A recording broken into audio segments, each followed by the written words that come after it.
মসজিদে গেলে ইমাম বলে কাতার সোজা করেন, কিন্তু কাবা শরীফের সামনে গেলে কাতার সোজা করা যাবে না। কি লেগা? কাবার যদি আপনি সোজা করতে যান, কাবার থেকে আপনার মুখ ঘুরে যাবে, নামাজ আর হবে। সেজন্য কাবাকে সামনে রেখে গোল করে দাঁড়ায় সবাই, এদিক থেকে কাবা, ওদিক থেকে কাবা, ওদিক থেকে কাবা। কিন্তু তাওয়াফ করার পরে যে 2 রাকাত পড়তে হয়, একটু খেয়াল করে দেখেন সেই 2 রাকাত কোথায় পড়তে হয়। ওয়াত্তাখিজু মিন মাকামে ইব্রাহিমা মুসাল্লা। রব বলে যে এমন ভাবে 2 রাকাতটা পর যেন তোর আর কাবার মাঝখানে আমার ইব্রাহিমের, সুবহানাল্লাহ,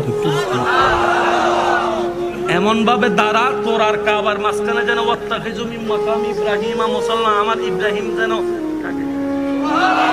কারণ যে ঘরটা পেয়েছি সেটা ইব্রাহিমে কষ্ট করছে, এখানে ইব্রাহিমের কষ্ট।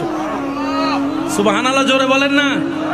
আল্লাহ পাক বলে আগে বান্দার শুকরিয়া করো। আমার বান্দা তোমাকে যে খাওয়াইছে তার শুকরিয়া করো, তোমাকে যে বিপদে সাহায্য করেছে তাকে ভুলিও না, তার উপকার করো, তার শুকরিয়া করো। এটাই ইসলাম, বলেন না?